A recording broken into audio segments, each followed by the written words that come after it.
Добар ден и од мене, честит 11 октомври на сите присутни. Ако барате историски пандан на денешнава полиција или денешнава тајна служба,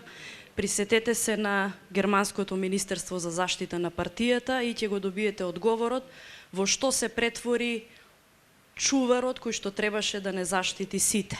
И можеби едно од најпоставуваните прашања изминативе години е токму прашањето кој ќе не чува од чуварите. Зошто сметаме дека надворешната контрола на полицијата и управата за безбедност и контраразузнавање е точка во оваа визија која што треба да добие свое место за она како ние ја гледаме Република Македонија и државните органи во функција на граѓаните и на нивните човекови слободи и права. Затоа што контролата и надзорот на работата на чуварите треба да биде гаранција за нивната еднаквост, за нивните човекови слободи и права, гаранција за достапноста кон правдата, гаранција за демократијата и гаранција за правната сигурност на граѓаните. Ако сите овие гаранти ги немаме од институцијата која што треба да не заштити и да ни ги обезбеди нашите права и слободи, тогаш се останато е залудна приказна. И оттука во овој дел од визијата на првиот столб на Социјалдемократскиот сојуз за одговор на власт или ограничување на комодитетот на граѓаните на власта, мислиме да ставиме акцент особено на оние механизми кои што ја даваат директната можност за контрола на полицијата и управата, бидејќи тоа треба да биде и еден од основните чекори на идната влада на Република Македонија. Што значи парламентарната контрола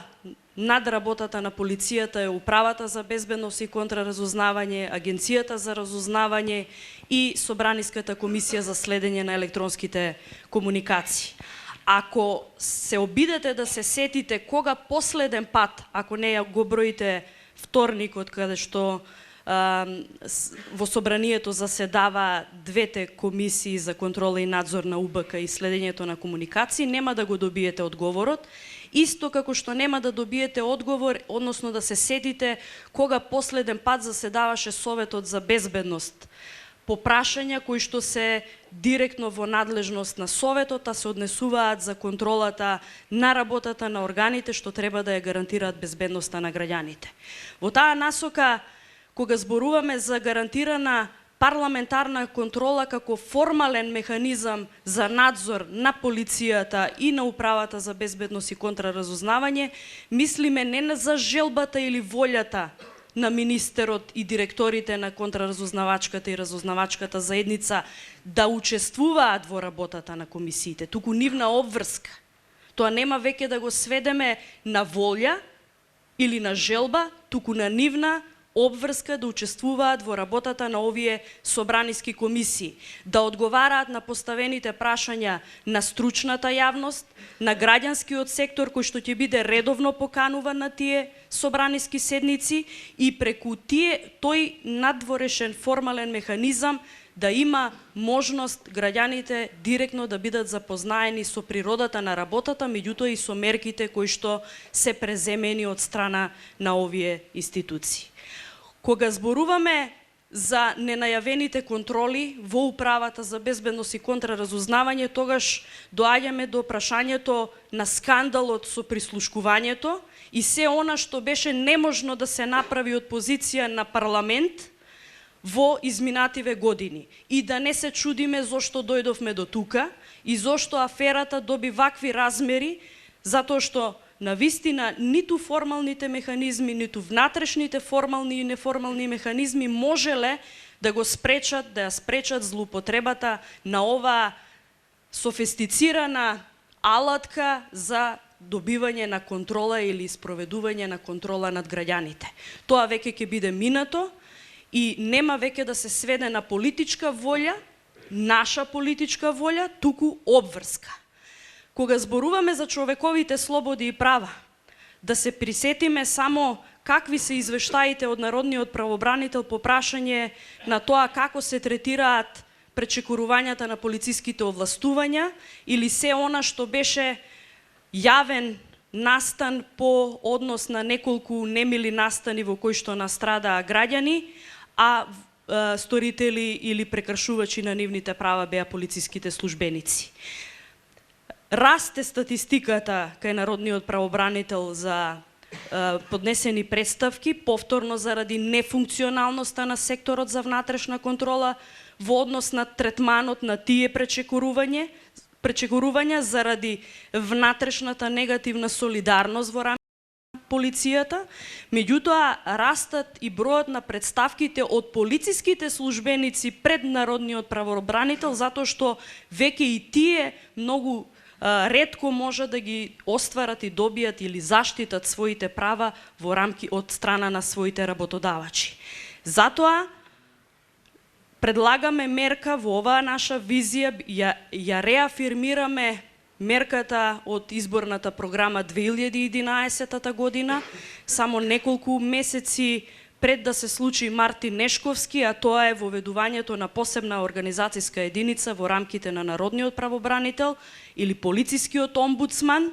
кој што ќе се занимава исклучиво и специјализирано со прашањата поврзани со злоупотребата на полициските овластувања. Кога велиме полицијата мора да биде најодговорна за да бара одговорност од другите, мислиме дека комплетната имплементација на антикорупцијските мерки во рамките на полициското работење треба да бидат примат. И кога зборуваме за имплементација на антикорупцијските мерки или системот на интегритет, мислиме борбата против корупцијата и судирот на интереси да почне одвнатре.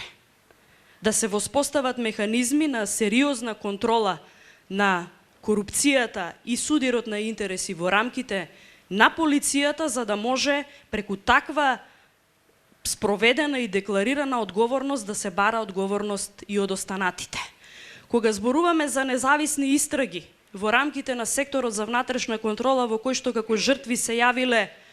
полициски службеници или граѓани, мислиме на многуте неотворени прашања кои што треба да добијат јавност и треба да добијат соодветен третман од страна на секторот за внатрешна контрола и професионални стандарди, кој што функционира како формален механизм, внатрешен механизам за работата на полицијата. Ако гледаме години наназад во што се претвори секторот за внатрешна контрола, дали ги штитеше правата на граѓаните и правата на полициските службеници или пак се занимаваше со прикривање на изборните злоупотреби и ангажмани на полициските службеници за време на избори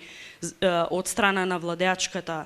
партија, тогаш ова прашање е итекако прашање кое што бара сериозен пристап. Кога велиме сериозна независност на овој сектор, мислиме дека треба да се зафати со проучување на прашањата кои што побудија јавен интерес. А тоа е убиството на Мартин Нешковски, загинувањето на новинарот Никола Младенов, кумановските настани и се она што тангира полициска процедура, стандардни оперативни процедури, кои што биле обврзни да се почитуваат, но не се спровеле. Министерството за внатрешни работи ќе гради партнерски однос со граѓанскиот сектор и единиците на локалната самоуправа. Ова беше скоро и незамисливо да се посака, а не да се спроведе од страна на сегашната поставеност на Министерството за внатрешни работи. Ние тука не измислуваме ништо ново,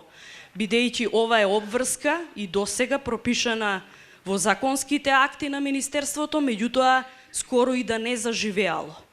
Ако зборуваме како треба Министерството да комуницира со граѓанскиот сектор, тогаш да не заборавиме дека треба да негува партнерски однос со цел подобрување на полициското работење со Хелсиншкиот комитет, со професионалните граѓански здруженија кои што се занимаваат со прашањата на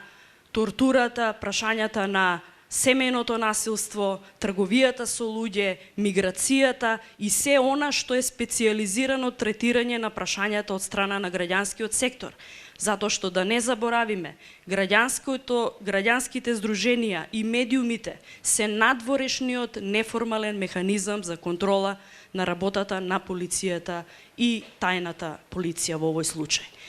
Единиците на локална самоуправа го тангираат прашањето на децентрализацијата. Дали имаме децентрализирана полиција? Ако вас кабинетот на министерот или тефтерчето на министерот ви ги одредува позициите во секторите за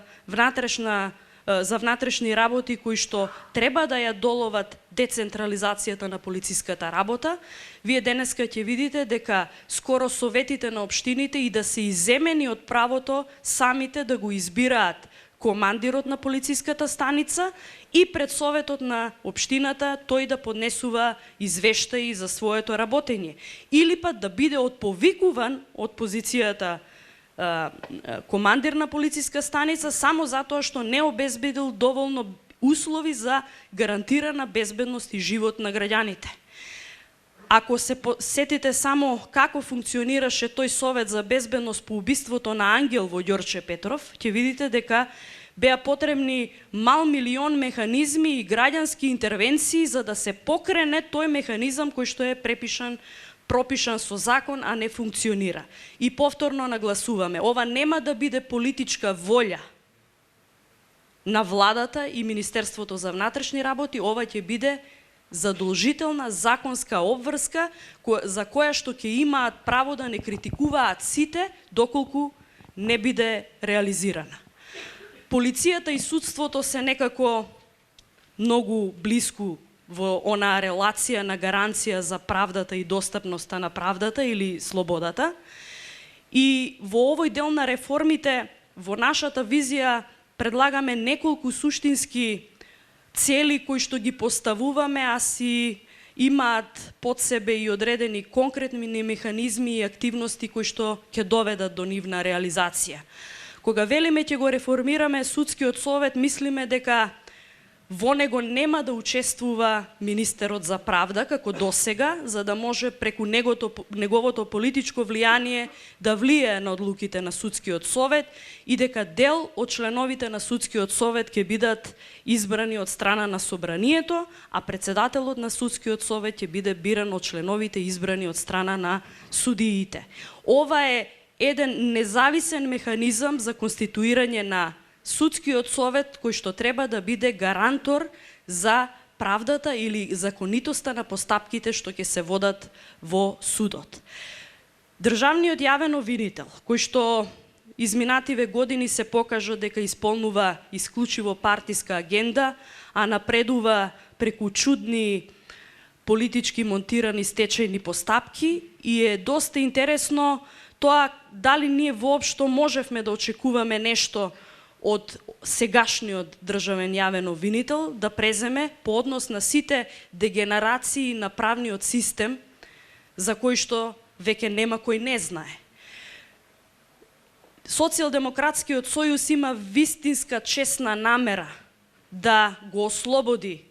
од влијание државниот јавен обвинител. Во таа насока и предлагаме мерка која што ќе го донесе тоа очекување кое што го испорачуваме, а дека државниот јавен обвинител ќе се избира на предлог на опозицијата, со тоа што ниту еден министер, независно од која власт да е, ќе нема право да помисли на незаконска работа или одредена злоупотреба, токму заради ова некаква политичка независност на државниот јавен обвинител.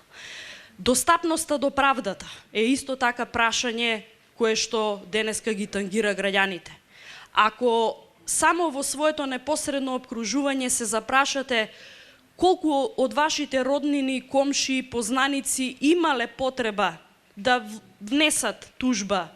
или жалба пред судот, а не можат само затоа што судските такси се енормно високи и не можат да си го дозволат тој луксус за својата правда, тогаш зборуваме дека ќе интервенираме токму во тој дел. Намалувањето на судските такси, кој што ќе биде еден од гаранторите за достапноста на правдата. Оваа точка опфаќа многу прашања кои што се и дискутирани во јавноста, меѓутоа бараат секоја наредна власт да се зафати со сериозно разгледување на судските одлуки за кои што постои јавно мислење или јавна тајна дека за тие судски одлуки стои политиката на Илинденска безброј. Во таа насока сите судски одлуки за кои што постојат докази, сомненија, индиции дека се донесени по политичка директива или по политичка нарачка, ќе бидат предмет на повторно разгледување, токму заради задоволување и на она моралното чувство кај оштетениот во овие судски постапки. Кога зборуваме за судската пракса или праксата од Европскиот суд за човекови права, да не заборавиме дека нашите судови скоро и да ја заборавија нивната обврска одлуките од Европскиот суд за човекови права да бидат основа за нивните одлуки. Скоро и да немате повикување во судска одлука на пракса од Европскиот суд за човекови права. Меѓутоа, Социјалдемократскиот сојуз си ја задава задачата да побара одговорност од судиите доколку во одредени одлуки од Европскиот суд за човекови права се утврдило штета на оние кон кои што се однесуваат, било прекршено одредено човеково право. И зборуваме за европските стандарди во судските практики кои што не треба повторно, како што кажавме, да бидат сведени на политичка волја, туку да бидат и обврска. Доаѓаме до можеби суштинското прашање на јавната перцепција за состојбите во Република Македонија. Зборуваме за провладини медиуми, зборуваме за медиуми кои што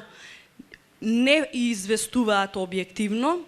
меѓутоа имаме и како јавност право да кажеме дека можеби денешнава перцепција за состојбите во општеството ни се токму креација од информациите кои што ги слушаваме во медиумите. Па ќе кажеме дека и во одредена правна терминологија доведувањето во заблуда е нешто што е казниво. Денеска врз основа на необјективно информирање вие имате креирање на јавна перцепција за работи кои што не се објективно така како што се. Денеска ние сме најдобри во Европа по економски стандарди, по невработеност и по стапка на невработеност, значи само што не сме станале Сингапур, меѓутоа тоа не е така, бидејќи реално тоа се должи на необјективното информирање од страна на медиумите или она ниво на медиумска корупција и релации помеѓу Илинденска безброј и одредени медиуми кои што имаат задача да пласираат исклучиво провладини вести и реклами. Во таа насока владата на СДСМ, буџетските корисници, јавните предпријатија на општинско ниво, општините, градот Скопје, нема да трошат буџетски средства за рекламни кампањи на комерцијални медиуми. Што значи ова? Ова значи дека сите финансиски средства кои што беа одвојувани од страна на овие субјекти за рекламирање или поддршка одредени реклами ќе биде забрането. На Македонската радиотелевизија ќе биде забрането објавување на реклами на комерцијални субјекти со цел средствата за рекламирање од приватниот сектор да бидат насочени кон приватните медиуми. Тоа исто така еден од механизмите за отстранување на популарно кажаната медиумска корупција. Воведувањето или фер распределбата за времето во посветувањето и промовирањето на политиките на Македонската радиотелевизија како јавен радиодифузен сервис е нешто што ќе биде обврска од страна на Социјалдемократскиот сојуз, бидејќи неравномерното представување на политиките од страна на политичките субјекти доведува и до несоодветно информирање на граѓаните и запознавање со политиките на политичките партии. За време на, повторно доаѓаме до прашањето дали дебатите ги заборавивме дека постоеле или се воделе за време на избори и скоро и да не се сеќаваме на последната политичка дебата помеѓу лидери кои што треба да спротистават одредени политички концепти за иднината на државата. Во таа насока ќе биде обврска да се организира дебата помеѓу лидери на политички партии, особено за време на избори. Кога зборуваме за она што е најголема забелешка од медиумската заедница, особено од новинарите кои што независно функционираат изминативе години и се предмет и цел на секаква политичка и секаков вид на тортура од страна на политиката на власта и институциите во нивна услуга, а тоа е тужбите за клевета и навреда, за кои што знаеме дека се исплаќаат енормни суми на средства, а тоа е еден од начините за заплашување или замолчување на новинарите. И кога доаѓаме до медиумската регулатива и до се она што треба да биде законско решение и уредување на правата на медиумите и новинарите, да подсетиме дека тоа треба да биде транспарентен процес кој што ќе се води во диалог со заедницата медиумска, а не за затворени врати и во канцеларии од политичари кои што немаат допир ниту со вистината, а камоли со желбата и намерата објективно медиумите да информираат. Со оваа точка ја затвараме дебатата од првиот столб за контрола на власта. Ние не направивме обид да ви представиме се во детали што планираме се да направиме во овој дел, меѓутоа ви даваме простор и ви отворивме широки рамки за дискусија и затоа ве молиме со вашите стручни видувања, бидејќи гледам и присутни од стручната јавност, да се вклучите слободно во дебатата со конкретни прашања, предлози и сугестии. Благодарам.